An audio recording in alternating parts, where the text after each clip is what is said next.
Super true. Welcome back to another episode with some more stories.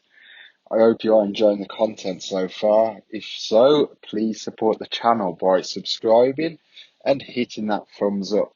The more support the channel gets, the more I can grow in the channel and the more work I can put into this to provide you better stories. Now, on to the stories. The Strongman. I, 29-year-old female. I've always had spooky happenings go on around me. I have multiple stories of seeing shadow people and spirits and of hearing stuff that was less than natural. I might post about these other experiences someday, but for now, I will just tell you about the stories of a demon that followed my family around for a while. I haven't talked about this in years, as I hate how crazy it made me sound. I also don't like talking about it because it tends to make activity start up again. But luckily, no one in the family has experienced these things since I last saw him in 2012.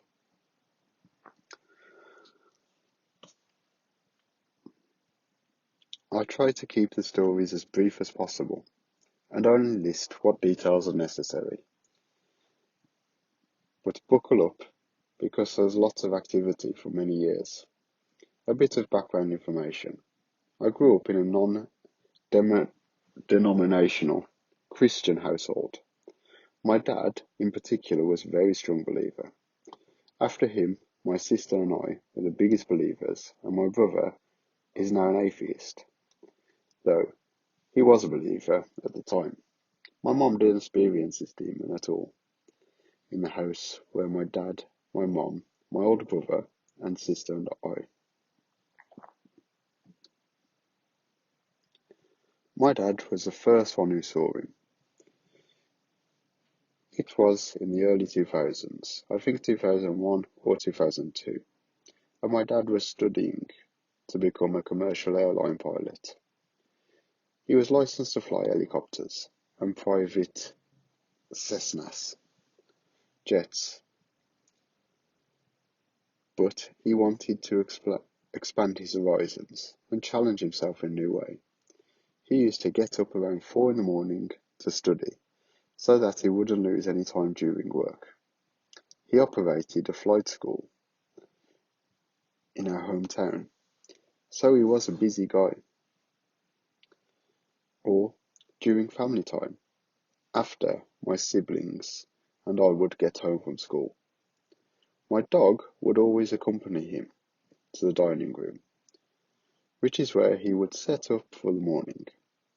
One of those mornings, my dog went to the sliding door which led to the backyard from the dining room and started barking like she was going mad.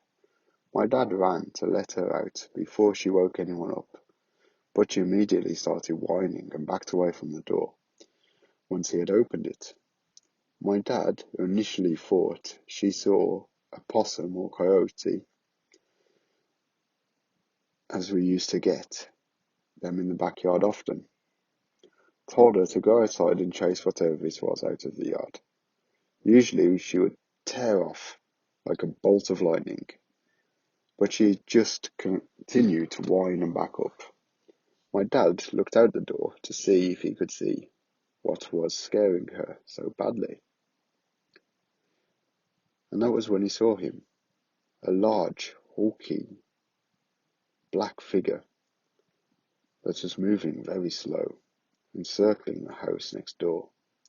As soon as he saw him, my dad gasped and froze. When he gasped, the figure stopped and turned his head towards my dad. He didn't really have a face. My dad felt his eyes on him. As soon as it looked at him, the words "Strongman" popped into my dad's head. He knew that was what it was called. They stared at each other for a bit, before Strongman eventually turned his head back forward and resumed his slow march around the house next door. I was only 9 or 10 at the time, so I didn't hear this story until much later, but this does mark the first time anyone in my family saw him. After that, my dad would periodically look out the window when he was studying to check before he would let the dog out to do a business. He would see him from time to time, but now instead of circling the house next door, he would be circling ours. The next person to see him was my brother. At this time, my brother was typically an angsty teenager with an added helping of snark. He was about 14 or 15 and was going through a hard time at school, which made him act out at home. My parents were struggling with how to reconnect with him and coming up short. One night, my brother was listening to music in his room and brooding over something or other, as you do when you've got more big feelings than you know how to deal with. When he saw a giant shadow rise up from the bottom of his window to pass the top. He had heard my dad's story by this point and knew immediately that what he was seeing was this. Now, this next part is going to sound ridiculous because, well, let's just be honest, because it is ridiculous. My brother growled at it. Yes, literally growled. As you might suspect, nothing happened. My brother started feeling this really oppressive energy and then said, "You are not welcome here. Strongman, I'm going to start calling him SM because I hate saying it or even typing that name." Didn't move. My brother then said, "In the name of Jesus, leave." He then slowly moved away. Around this time, my sister, at the time, 13 or 14, was home alone one night. She was in the living room watching TV when she heard a knock on the front door. She went to check, but didn't see anyone there. She shrugged it off and went back to watch TV. She then heard a knock on the sliding glass door in the dining room. Now she is spooked, because that goes to our backyard, and why would someone knock on that door? She doesn't get up and look, but kind of huddles into a blanket trying to hide. Then she hears a knock at the French doors that lead to the backyard from the living room, essentially right next to where she is sitting. She immediately started to pray, and then heard knocking come from all three doors at once. We came home to find her sobbing and huddled in a ball of blankets in her room. After this, I was finally told about what my dad had been seeing and what my brother experienced. We didn't know if what happened to my sister was because of SM, but it definitely was intended to scare her. After this sighting and experiences seemed to slow down, but would always pick right up if any of us talked about it, either with each other or an outside party.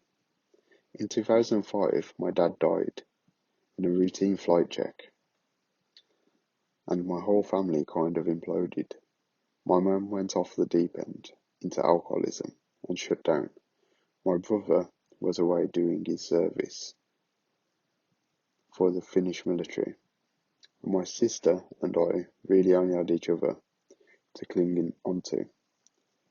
My sister kind of became my secondary mum and was dealing with the stresses of her senior year in high school and trying to find out what she was going to do for college. To this point, I had never experienced anything supernatural. I started doubting God and stopped going to church.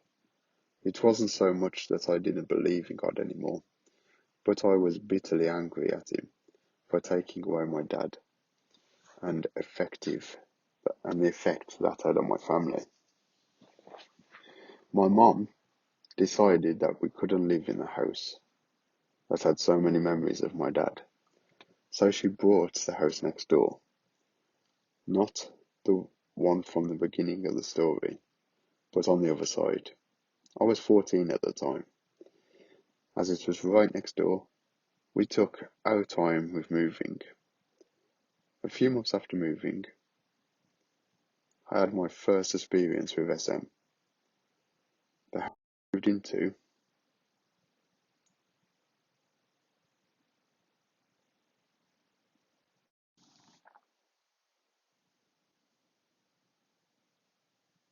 The house we moved into was a two-story, and my new bedroom faced our old house, and had the wooden fence separating the two backyards right underneath it. One night I was up late, reading, and my mom was out drinking with some colleagues. My brother and sister were now in college, and living in the dorms on campus. My dog was with me in my bedroom, so I felt comfortable. As I was reading, I started to feel heavy. I don't know how to really describe it, other than feeling wrong and heavy. I chalked it up to Home Alone jitters, and went on reading. As I was reading, I started hearing scratching at the fence below my window. My dog started growling intermittently, and I would have to tell her to shush because I thought it was just a possum. As I said before, we got them a lot in our area. It wasn't until a few minutes passed that I started to realise that these scratches were coming in rounds of threes. Scritch, scratch, scratch, pause, scritch, scratch, scratch, pause, and so on, for a good long while. The feeling of heaviness just increased, and I started to feel some fear trickling along my skin. I closed my book, and the scratching stopped.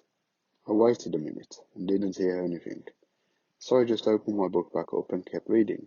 The scratching started again. I closed my book again and it stopped mid-scratch. Even though I was feeling far from God, I just started praying for Jesus to take away all evil from the house and to send his light in its stead. And I prayed and prayed. The scratching got louder and louder. I prayed until I finally said amen. And then the scratching suddenly stopped fully. I couldn't sleep after that, and had to wait for my mom to come home around 4 that morning.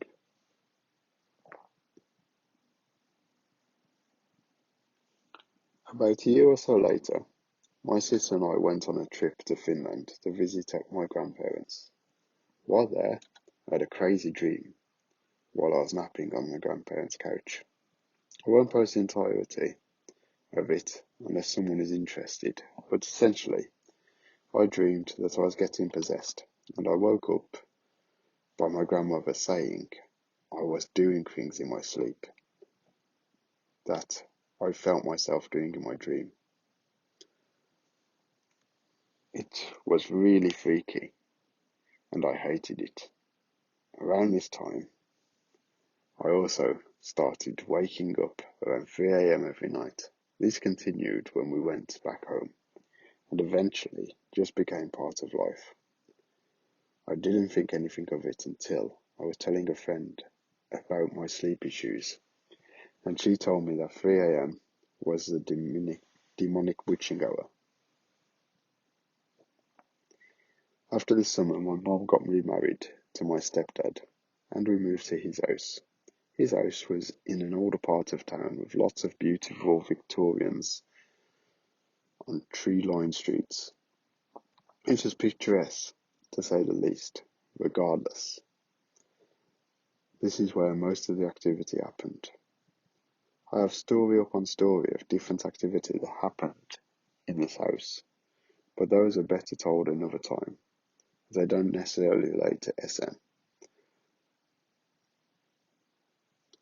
I did have multiple times when the same feeling of heaviness that accompanied him would just come upon me, and I would pray him away. I saw him just one time at this house. I was coming home from an evening church service. I was about to turn into my driveway when he just rose up, seemingly from the ground, right in front of my car. I thought I was going to hit something solid, but I just drove right through him and turned into my driveway. I was so scared to get out of my car, but that overwhelming feeling became too oppressive, and I had to get away. I started praying out loud and ran into my house. I saw him one other time in the college outside my dorm. When I looked out the window one evening after a night of late studying, he always showed up when things would start to feel normal again, almost as if to say, I'm still here. It was awful. That was the last time I saw him, and I haven't had a demonic experience since, thank God. Sorry this was such a long story. It just happened over many years. I don't randomly wake up at 3 anymore, and I don't get those oppressed heavy feelings randomly either. I hope I never experience either of those again. Also, sorry if there is any typos. I have typed this out on my phone and had to stop and start repeatedly due to chasing around a 2-year-old and taking care of a 6-month-old.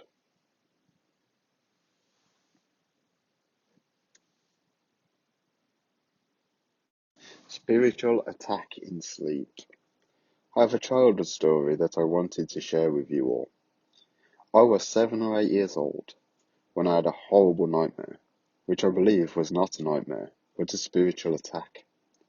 It began when I fell asleep, and I was woken up by a woman in a blue Victorian dress. It was like I was trapped in the 18th century. I tried to speak to some of the other adults and children, but it was like they couldn't hear me or see me. I walked around this farm-looking area, where the farm and the field met the forest, as I just decided to leave them, considering they didn't want to speak to me, or couldn't. So I made my way about 5 minutes away from the farmhouse. So I just sat under a tree, and I noticed the trees had apples on them. So I snatched one off the branch and decided to eat it. When I finished eating the apple, I felt something change in the atmosphere. That dread and despair was coming in a way I would least expect it. Some time had passed, and it was now sunset when I noticed that something was coming towards me with a terrifying, inhumane speed. It was the blue-dressed Victorian woman.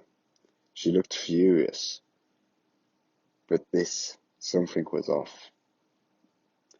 She was asking me why I ate the apple from the tree, that bad kids must be killed, and I was horrified. So she tripped me up and dragged me all the way back to the farmhouse, where she threw hot water on me and splashed all over my hands. And she started hitting me with blunt objects. I made several attempts to be polite, but nothing would work. She was narcissistic and cunning, and would blow off an inhuman crazed state where she would scream and throw hot scalding water on me, and she had his menacing stare that just stares right through you, and there was nothing that I could do. When I woke up from the dream, I got into the shower. The water temperature was normal until I could hear her again in my ears, and some water burned me in the same place she burned me. I am glad I have not had an experience like this ever again. Reflecting back from my past experience, I have done some personal research, and I have found out the city where I live used to be farmland in the 18th century, and they started building residential homes in the 19th century, and now there is limited farming in the area due to overpopulation in modern day countries like the UK. I still believe that it was a spiritual attack, and nobody can convince me otherwise. So thanks guys, that's all we have time for today. I hope you did enjoy those. And if you did, please support the channel by subscribing and liking the video. Also check out my other uploads. And I'd just like to say that if you can, check out Mr. Beast's Team Seas. This is a great cause. He's trying to raise money to clean up the oceans. Watch his videos. He's doing a great job cleaning up the beaches. And he's got other YouTubers involved, such as Mr. Ballin and Chills. So I hope you can go and support this cause. Just go and give some money if you can. If not, just upload posts and hashtag Team C's to support. And I'd like to thank you there, and I'll be back soon with some more videos and stories.